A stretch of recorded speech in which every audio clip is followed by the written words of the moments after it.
क्या धनखड़ के इस्तीफे के पीछे आरएसएस की ओर उनका झुकाव था? ऐसा क्या करने वाले थे पूर्व उपराष्ट्रपति जगदीप धनखड़ जिससे बीजेपी में हलचल तेज हो गई? वो कौन सी तारीख है जब धनखड़ मोदी शाह के खिलाफ गरजे? आखिर किसके शह पर धनखड़ बीजेपी से भिड़ने वाले हैं? वो कौन है जो अब धनखड़ का खुलकर साथ देने के लिए तैयार है? कौन है वो जिसके मंच पर धनखड़ बीजेपी पर गरजने वाले हैं? नमस्कार दोस्तों, मैं हूं परवीन सानी। 21 जुलाई की बात है। उसी दिन संसद का मानसून सेशन शुरू हुआ था। जगदीप धनखड़ ने राज्यसभा के सभापति के तौर पर दिन भर सदन की कार्रवाई चलाई। फिर उसी रात अचानक से उपराष्ट्रपति पद से इस्तीफे देने की खबर आ गई। पद छोड़ने के पीछे उन्होंने खराब सेहत का हवाला दिया। इस इस्तीफे को लेकर मीडिया में कई थ्योरी चलने लगी। हालांकि 48 दिन बीतने के बाद भी धनखड़ ने इस मामले को लेकर चुप्पी साध रखी है। ये चुप्पी धनखड़ कब तोड़ेंगे उसकी तारीख आ चुकी है। उस तारीख के बाद पूर्व उपराष्ट्रपति अपनी जुबान जरूर खोलेंगे और उनके इस्तीफे की असली वजह क्या है उस पर से शायद पर्दा उठ जाए। धनखड़ के करीबी सूत्र बताते हैं 9 सितंबर से पहले ये चुप्पी नहीं टूटेगी। सही वक्त आने पर वो सामने आएंगे और स्थिति स्पष्ट करने के बारे में खुद फैसला लेंगे। दरअसल 9 सितंबर को नए उपराष्ट्रपति का चुनाव होना है। इसमें एनडीए के महाराष्ट्र के राज्यपाल सीपी राधाकृष्णन का मुकाबला विपक्ष के उम्मीदवार और सुप्रीम कोर्ट के पूर्व न्यायाधीश बी सुदर्शन रेड्डी से है। धनखड़ के करीबियों ने यह दावा भी किया कि धनखड़ ने खुद इस्तीफा नहीं दिया था, उन्हें इस्तीफा देने के लिए कहा गया था। सूत्रों के मुताबिक उनके पास 2 विकल्प थे। पहला, अपनी मर्जी से इस्तीफा दे दें। दूसरा, नो कॉन्फिडेंस मोशन का सम्मान करें। उपराष्ट्रपति भवन से जो बात छन कर निकल रही है उसके मुताबिक धनखड़ को भी एक दिन पहले तक नहीं पता था कि उन्हें रिजाइन करना पड़ सकता है।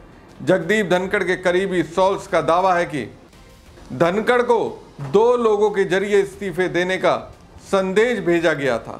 इसके पीछे असल वजह क्या थी वो तो धनखड़ ही बता पाएंगे। ये बात कंफर्म है कि धनखड़ को इस्तीफा देने के लिए 21 जुलाई को ही संदेश भेज दिया गया था। पूर्व उपराष्ट्रपति के पास 2 विकल्प थे। पहला कि वो खुद इस्तीफा दे दे, दूसरा वो नो कॉन्फिडेंस मोशन का सामना करे। उन्होंने पहला विकल्प चुना क्योंकि वो दूसरा चुनकर अपना अपमान नहीं कराना चाहते थे। उपराष्ट्रपति का पद संवैधानिक रूप से राष्ट्रपति से नीचे और प्रधानमंत्री से ऊपर होता है। खबरें ऐसी भी आई कि पूर्व उपराष्ट्रपति लगातार अपने पद के मुताबिक प्रोटोकॉल चाहते थे जो उन्हें सरकार से नहीं मिल रहा था। इस थ्योरी पर सोर्स ने कहा इसमें गलत भी क्या था। मुझे ऐसा पता चलता है कि पूर्व उपराष्ट्रपति ने एक बार एक मीटिंग के दौरान गृह मंत्री के हंसने पर सख्त लहजे में आपत्ति जताई थी। ऐसे और भी किस्से हैं, हालांकि वो खुद धनखड़ जी बताएंगे तो ठीक रहेगा। क्या धनखड़ जी का मीडिया के सामने आने का कोई प्लान है? इस पर सोर्स ने कहा, मेरी जानकारी के मुताबिक अब तक तो कोई वक्त तय नहीं किया गया है। मुझे लगता है कभी तो जरूर सामने आएंगे। सोर्स के मुताबिक धनखड़ संघ से करीबी चाहते थे। वो संघ के कई बड़े नेताओं से मिले भी। उन्होंने संघ के खिलाफ हो रही अवहेलना और उनकी सलाह को अनदेखा किए जाने की भी शिकायत की थी। पिछले 1 साल के अंदर संघ के पक्ष में उनके कई बड़े बयान भी आए। ये वही समय था जब संघ और बीजेपी के बीच मीडिया में दरार की खबरें चल रही थी। धनखड़ को लगा था कि संघ उनके पक्ष में खड़ा होगा। हालांकि संघ ने साफ कर दिया कि वो इस मामले में तटस्थ रहेगा। संघ ने उल्टा धनखड़ से ही कहा पब्लिक मन से वो संघ की तारीफ ना करें क्योंकि इससे 2 संदेश जाएंगे। पहला, ये लगेगा कि संघ के इशारे पर ये सब हो रहा है। दूसरा, पार्टी और संगठन के बीच गलतफहमी पनप सकती है। 31 जुलाई 2024 को समाजवादी पार्टी के सांसद रामजी लाल सुमन ने राष्ट्रीय परीक्षा एजेंसी के अध्यक्ष की नियुक्ति पर सवाल उठाया था। दरअसल इसमें संघ का नाम आया था। इस पर धनखड़ ने कहा था आरएसएस की आलोचना संविधान के खिलाफ है। देश को आरएसएस पे गर्व होना चाहिए।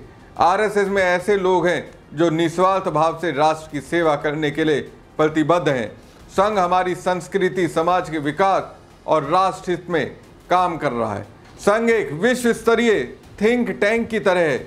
इसके संघ सेवक कई कलाओं में धनी होते हैं। पूर्व उपराष्ट्रपति जगदीप धनखड़ ने 2 जुलाई 2024 को राज्यसभा में बयान दिया था कि वो पिछले 25 साल से आरएसएस के प्रशंसक रहे हैं। उन्होंने एकलव्य से अपनी तुलना करते हुए कहा था कि उन्हें आरएसएस से औपचारिक रूप से न जुड़ पाने का अफसोस है। धनखड़ ने कहा था, मैं आरएसएस का एकलव्य बनकर रह गया। मन में एक टीस सदा रही कि मैंने प्रथम वर्ष क्यों नहीं किया, द्वितीय वर्ष क्यों नहीं किया, तृतीय वर्ष क्यों नहीं किया। संघ महासचिव होस बोले ने संविधान की प्रस्तावना का मुद्दा उठाया था। इसमें सेकुलर और समाजवादी शब्दों को हटाने की बात कही थी। धनखड़ ने 28 जून 2025 को इस पर भी अपनी राय रखी थी। उन्होंने कहा था, प्रस्तावना माता पिता की तरह है जिसे बदला नहीं जा सकता है। ये बयान आरएसएस की मांग से अलग था। हालांकि दूसरी लाइन में उन्होंने आपातकाल में संविधान की प्रस्तावना में ये 2 शब्द सेकुलर और समाजवादी जोड़े जाने की आलोचना की थी। दरअसल भागवत ने अपने बयान में साफ कर दिया था कि ये दोनों शब्द संविधान में मूल रूप से नहीं थे, ये कांग्रेस काल में जोड़े गए थे। ये दावा किया जा रहा है धनखड़ को इस बात का एहसास नहीं था कि बीजेपी उन्हें उपराष्ट्रपति के पद से हटाना चाहती है। कहा जा रहा है जब कोई अपने पद से इस्तीफा देता है तो कुछ दिन पहले इस पर विचार जरूर करता है। हालांकि धनखड़ को एक दिन पहले तक नहीं पता था कि वो इस्तीफा दे देंगे या उनसे इस्तीफा ले लिया जाएगा। उन्होंने इस्तीफे से एक दिन पहले 40 किलो जलेबी मंगवाई थी। वो ऐसा अक्सर किया करते थे। उन्होंने इसे पूरे स्टाफ में बंटवाया था। अगर कुछ ऐसा होने का अंदेशा होता तो शायद वो ऐसा नहीं करते। तो क्या माना जाए, धनखड़ को एक दिन पहले तक अपने इस्तीफे की खबर नहीं थी, क्योंकि जो सूत्र का दावा है उसके मुताबिक धनखड़ के एक्शन से कहीं भी ऐसा नहीं लगा कि वो किसी बात से परेशान है। पूर्व उपराष्ट्रपति जगदीप धनखड़ ने 2 सितंबर की रात सरकारी भवन छोड़ दिया। वो दिल्ली के छतरपुर में एक फार्म हाउस में शिफ्ट हो गए हैं। ये फार्म हाउस हरियाणा के दिग्गज लीडर अभय सिंह चौटाला का है। वो यहाँ तब तक रह सकते हैं जब तक उन्हें टाइप 8 का सरकारी बंगला अलॉट नहीं किया जाता, जिसके वो उपराष्ट्रपति होने के नाते हकदार हैं। दरअसल धनखड़ और इनेलो प्रमुख अभय चौटाला का रिश्ता काफ़ी पुराना है। जुलाई 2019 में भी धनखड़ ने जब बंगाल में गवर्नर का पद संभाला था, तब भी उन्होंने अभय सिंह चौटाला के दादा देवीलाल से अपना जुड़ाव बताया था। उन्होंने कहा था कि देवीलाल ने ही उन्हें चुनाव लड़ने के लिए प्रोत्साहित किया था। वो उनके मेंटर हैं। 1989 में जब देवीलाल उप प्रधानमंत्री बने तब धनखड़ को कैबिनेट मिनिस्टर बनाया गया था। हालांकि 1990 में ही प्रधानमंत्री वीपी सिंह ने देवीलाल की सरकार को बर्खास्त कर दिया। धनखड़ देवीलाल के पक्ष में खड़े थे। उन्होंने फौरन कैबिनेट मंत्री पद से इस्तीफा दे दिया। जब धनखड़ छतरपुर के फार्म हाउस में शिफ्ट हुए तब अभय सिंह चौटाला ने मीडिया से बात करते हुए कहा था, धनखड़ और उनके परिवार का रिश्ता बहुत पुराना और गहरा है। इस फार्म हाउस में धनखड़ जब तक चाहे रह सकते हैं, ये घर ही उनका है। वैसे 4-5 महीने तक तो कम से कम इसी फार्म हाउस में वो रहने वाले हैं माना जा रहा है। धनखड़ ने सरकारी बंगले के लिए अप्लाई कर दिया है, लेकिन वो मिलने में कम से कम अभी 4 से 5 महीने लगेंगे। धनखड़ के पद के मुताबिक उन्हें टाइप 8 का बंगला मिलेगा।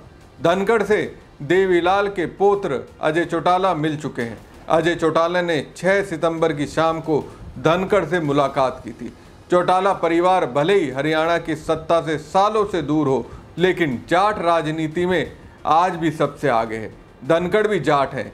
ऐसे में सवाल उठता है कि क्या अब धनखड़ चौटाला परिवार के साथ मिलकर जाट राजनीति करेंगे। अब देखने वाली बात यह होगी कि 25 सितंबर को देवीलाल का जन्मदिन है। चौटाला परिवार इस मौके पर हर साल एक बड़ा कार्यक्रम करता है। क्या धनखड़ इस कार्यक्रम में शामिल होंगे? इससे पहले रोहतक में अभय सिंह चौटाला एक बड़ी सभा करने वाले हैं। क्या वो इस सभा में धनखड़ का नाम लेकर बीजेपी पर निशाना साधेंगे? हमारी खबर आपको कैसी लगी कमेंट बॉक्स में कमेंट करके जरूर बताएं। साथ ही पेज को ज़्यादा से ज़्यादा लाइक और शेयर कीजिएगा। धन्यवाद।